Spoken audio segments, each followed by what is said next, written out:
Hi guys, welcome back to my channel. It's your favorite pharmacist back again with another video. Let's talk about HMB or heavy menstrual bleeding.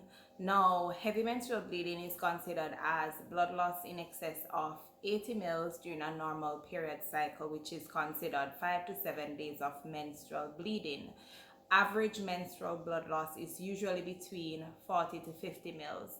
So if you're losing that much blood in excess of 80 mils during a normal period cycle, then it's possible that you're suffering from heavy menstrual bleeding. This is a very important topic because it can affect our quality of life, etc. Consistent or excessive blood loss can lead to anemia. Symptoms or signs of anemia include pale skin, shortness of breath upon exercising, palpitations, etc. So this is a very important topic.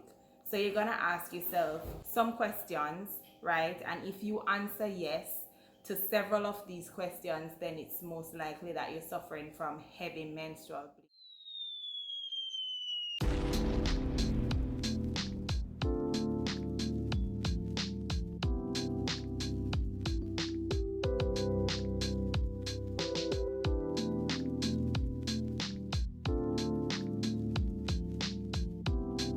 The main culprit for heavy menstrual bleed is hormonal imbalances.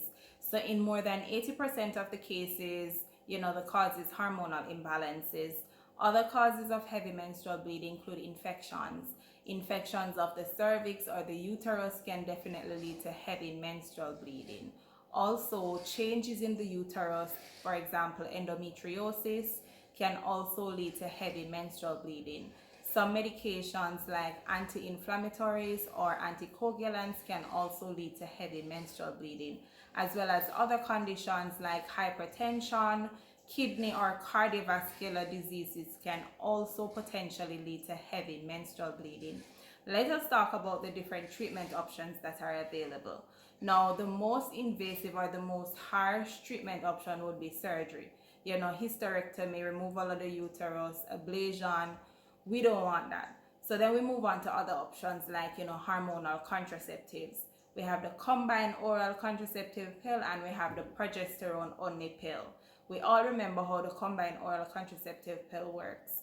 It has estrogen and progesterone and it prevents ovulation and it makes the cervical mucus thicker, preventing the sperm from getting to the egg and all of that, right? We know the progesterone only pill helps to reduce the thickening of the uterine wall, and so it subsequently helps to reduce blood flow and it can help with alleviating the pain. We have other pharmaceutical interventions like the non-steroidal anti-rheumatic agents, as well as another class of medications called antifibrinolytic agents that can help with reducing blood flow.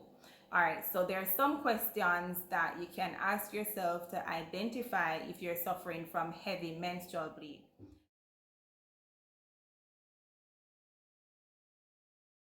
Do you have to change your tampon or pad during the nighttime? So does it affect your quality of sleep? Do you have to get up at night to go to the bathroom to change your sanitary pad or tampon? Do you use 2 sanitary pads to be on the safe side? So instead of using 1 sanitary pad or tampon like other women, you have to use 2 just to be on the safe side.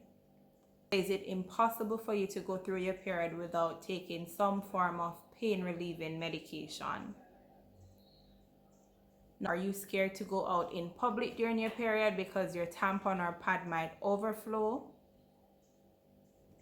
Do you feel tired and find it hard to concentrate during your period? Does your period ever stop you from going to school or work? Do you feel restricted in your ability to enjoy leisure activities and or exercise during your period?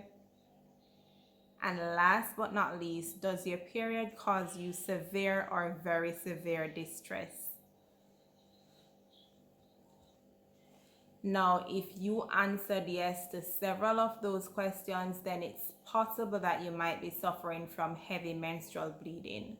Now, what you need to do is you need to speak with your gynecologist or your OBGYN to understand what the underlying cause maybe, or just to find out if there's something else going on.